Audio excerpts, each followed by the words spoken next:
Los Angeles, 2013.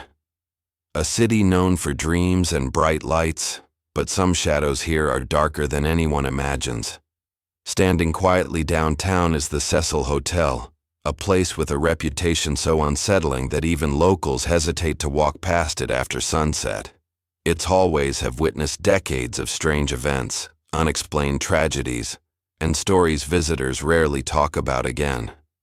But in January 2013, something happened inside its walls that would capture global attention. A 21-year-old student named Elisa Lam, traveling alone from Canada, checked into the Cecil with excitement.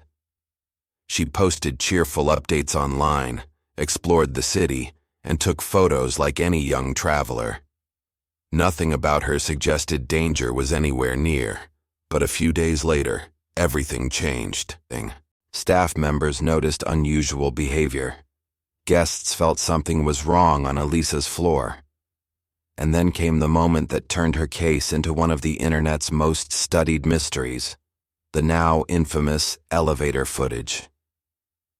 In the grainy video, Elisa enters the elevator calmly, and within seconds, her behavior becomes increasingly strange. She presses multiple buttons, peeks into the hallway, steps in and out nervously, and makes gestures that no one has ever fully understood. Then, without warning, she vanishes from the frame. The elevator keeps opening and closing its doors, but Elisa never returns. That footage would soon go viral worldwide, leaving millions of people asking the same chilling question: where did she go? Because after that video, no one saw Elisa Lam again. Before the world saw her in the elevator video, Elisa Lam was simply a young woman searching for direction in life. Born in Vancouver, Canada, she was the daughter of hard-working immigrant parents who ran a small restaurant. Elisa grew up shy, introverted, and deeply thoughtful, the kind of person who expressed herself best through writing. She struggled with episodes of depression and anxiety throughout her teenage years. Doctors eventually diagnosed her with bipolar disorder, something she managed through medication and journaling. Her Tumblr blog became her safe space, a place where she shared quotes, personal thoughts, and the daily ups and downs she didn't express out loud. By early 2013, Elisa felt stuck in a routine she desperately wanted to break. She told her parents she needed a reset, a trip to explore the world on her own terms. It would be her first time traveling alone, and she planned every detail with excitement. California was her dream destination, a place she imagined as warm, artistic, and full of inspiration. That January, Elisa boarded a plane to the United States. She visited San Diego first, posting photos from the zoo and writing upbeat messages about the freedom of travel. Her tone sounded hopeful. She was finally getting the adventure she always wanted. Los Angeles was her next stop. She booked a few nights at the Cecil Hotel, not because of its dark reputation, but because it was cheap, close to downtown, and popular among travelers with limited budgets. To Elisa, it was just another hotel. She had no idea about the building's history or the stories connected to it. When she checked in, staff assigned her to a shared room, a hostel-style arrangement common for young travelers. But within days, something changed. Her roommates complained about odd behavior.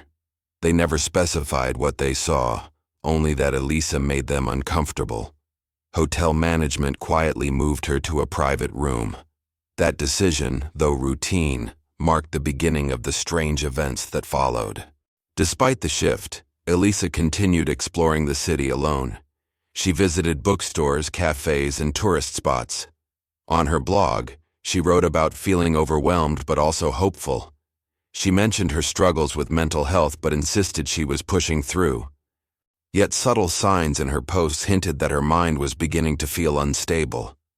Some entries became scattered, emotional, and filled with metaphors about feeling lost. She never wrote anything alarming, just enough to sense her inner world was shifting.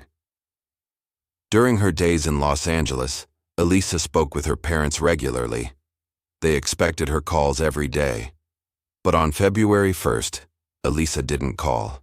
She didn't answer texts. She didn't send an update online. And for her family, that silence was the first sign that something was terribly wrong. What no one realized yet was that Elisa wouldn't be seen again, except in one unsettling elevator video that would soon haunt millions.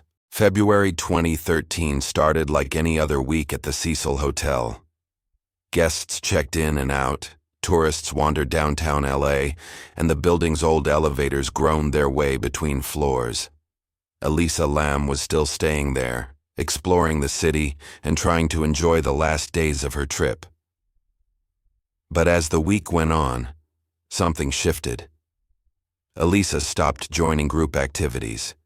She skipped outings she'd planned. Her behavior grew more withdrawn and unpredictable.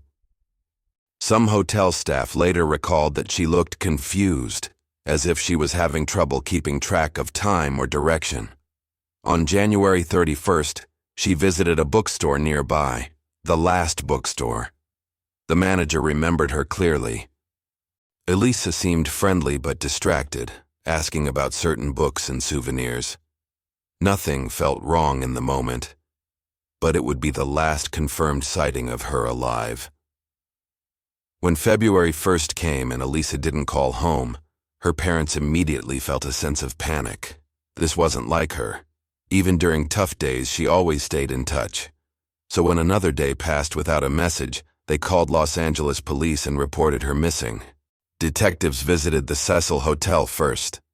They searched Elisa's room, finding her luggage, clothes, and toiletries neatly arranged, like she had planned to return soon. Her electronics were still there too, but nothing in the room suggested a struggle. It was as if she simply walked out and never came back. Police questioned staff, checked guest logs, and spoke to anyone who had interacted with her. Nothing stood out. Elisa had vanished quietly, leaving behind a room frozen in time. As officers reviewed security cameras, most of the footage showed nothing unusual. Long hallways, silent elevators, empty stairwells, until they reached one particular video. Captured on the elevator of the hotel's 14th floor, the footage was unlike anything investigators had seen before. In the video, Elisa enters the elevator wearing a red hoodie and shorts. She stands calmly, presses several buttons, and waits. But the door doesn't close. Instead, it stays open, silent and still. Then her behavior changes. She steps forward, leans out cautiously, and looks left and right, almost like she's trying to see if someone is following her. She quickly ducks back inside, presses more buttons, and hides in the corner. Her movements grow sharper, faster, as if she's reacting to someone unseen. The elevator never moves. Moments later, Elisa steps out fully into the hallway. She makes odd hand gestures, slow, sweeping motions, almost like she's explaining something to a person who isn't in the frame. Her fingers twist and move in ways investigators couldn't interpret. Her posture shifts between fear, confusion, and desperation. And then, she walks away. The elevator door finally closes. That video would soon be released to the public, and the internet exploded. Millions of people watched it, replayed it, analyzed it frame by frame, searching for answers. Some believed she was hiding from someone. Others thought she was hallucinating. And many claimed there was something paranormal happening inside that elevator. But the truth was that nobody knew where Elisa went after that moment. The footage ended. And so did the last trace of her movements inside the Cecil Hotel. Her family, the police, and the entire world were left with one haunting question. Where did Elisa Lam go? The day Elisa was officially reported missing, LAPD treated the case with urgency. A young woman traveling alone, suddenly unreachable, staying in one of the most notorious hotels in the city. This combination was alarming from the start. Officers launched a search inside the Cecil and questioned anyone who had seen her in the days before she vanished.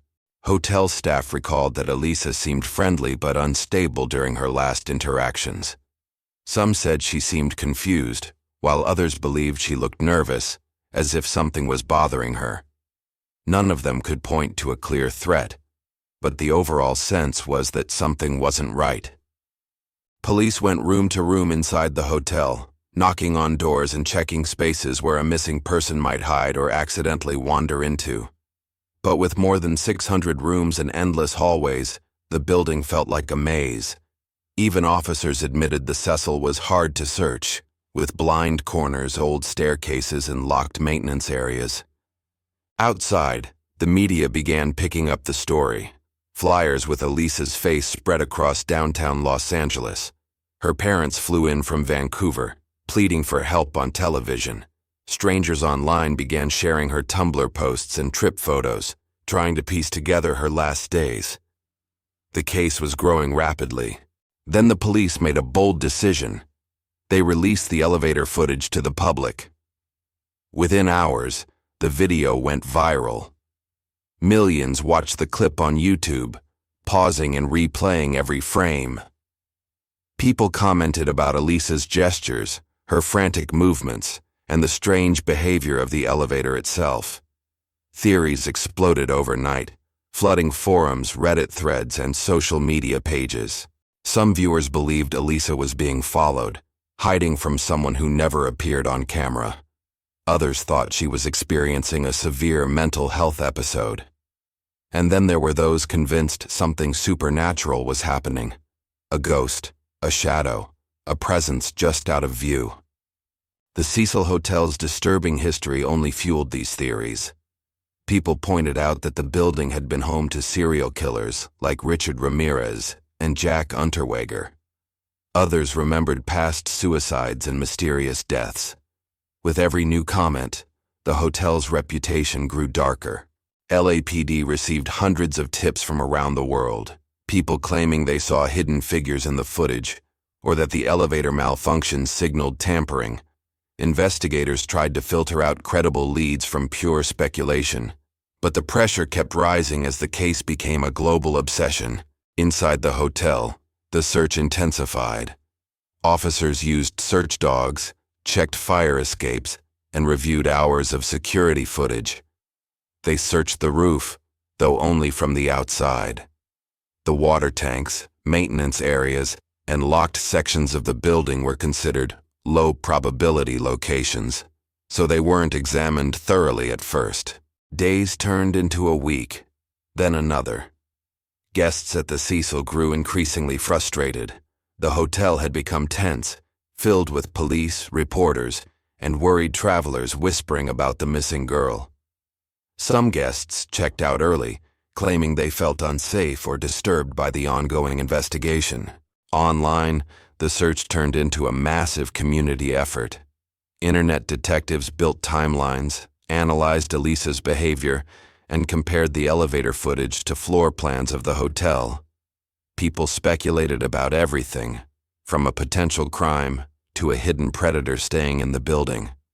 By now, the case had reached a level of public attention that few missing person investigations ever achieve. The entire world was watching, waiting, and trying to decode the riddle behind Elisa Lam's disappearance. But even with all this effort, from police, from the public, and from people across continents, there was still no sign of Elisa. No confirmed sightings, no physical evidence, no explanation, just one video, and a growing sense of dread. What happened next would completely change the direction of the investigation and reveal something no one was prepared for. As the search for Elisa stretched into its third week, the atmosphere inside the Cecil Hotel grew tense. Guests complained daily about low water pressure, strange smell, and dark-colored water flowing from faucets. At first, staff assumed it was a plumbing issue, nothing unusual for a century-old building. But the complaints kept coming, and something clearly wasn't right. On February 19th, a maintenance worker finally went to the rooftop to inspect the 4 large water tanks. Accessing the roof wasn't simple. The door was locked, alarmed, and rarely used. Staff typically checked the tanks only when absolutely necessary, but the ongoing complaints left them no choice. When the worker climbed up the narrow ladder and lifted the heavy metal lid of one tank, he froze. Inside the dark water, the body of a young woman was floating just below the surface.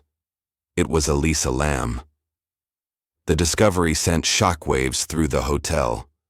Police rushed to the scene, sealed off the rooftop, and began draining the tank to recover her remains. Detectives immediately realized how unusual the situation was. The water tank was nearly 8 feet tall, difficult to access, and the lid was heavy enough that most people struggled to lift it. How Elisa ended up inside became the central question.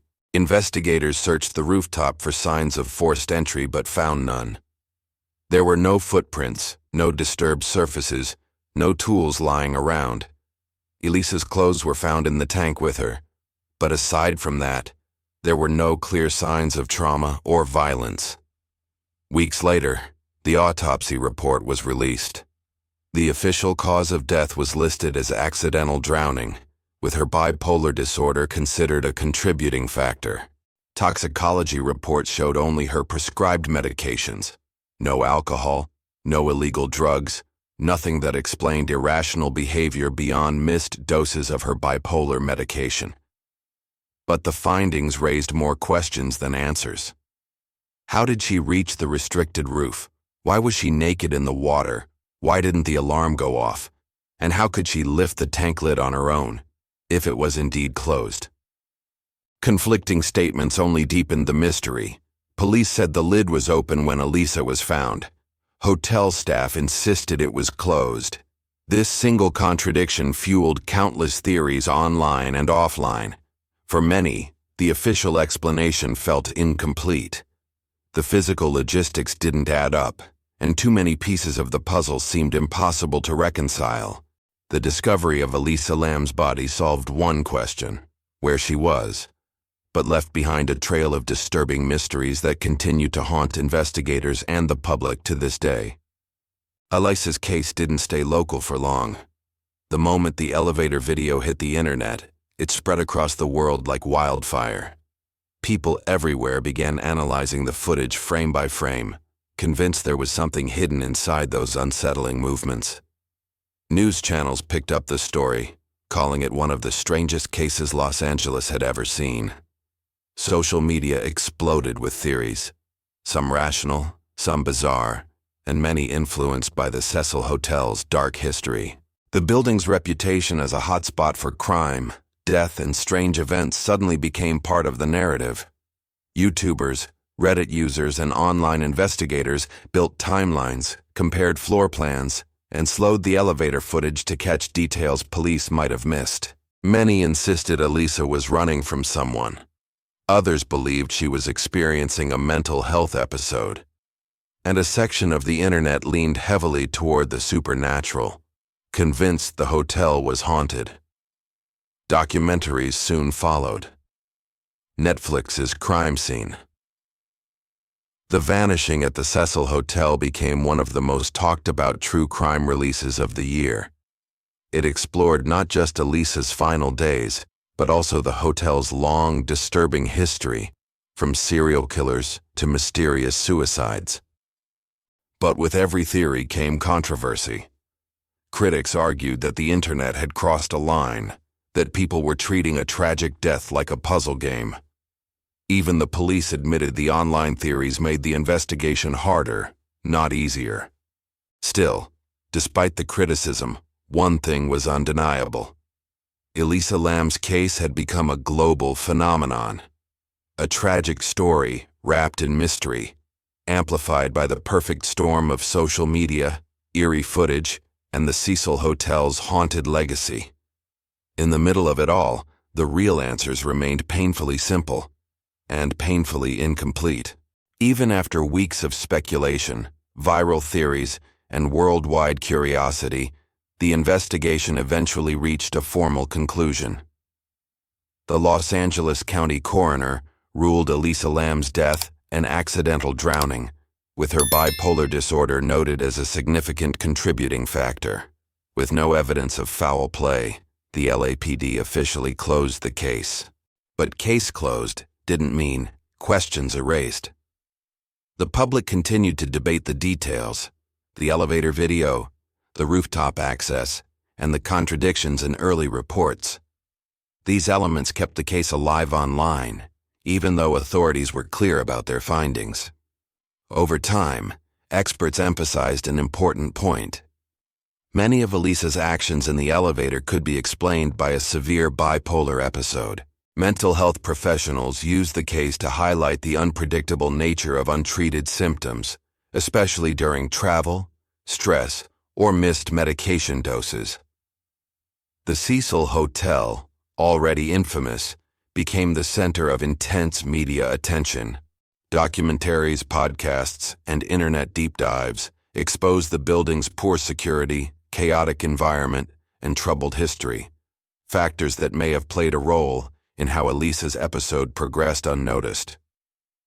In 2017, the hotel was forced to shut down for major renovations, attempting to distance itself from the decades of tragedies associated with its name. It reopened under a different brand, hoping to leave its past behind. But the connection to Elisa's story remains impossible to erase. For Elisa's family, the official conclusion brought closure, but not comfort.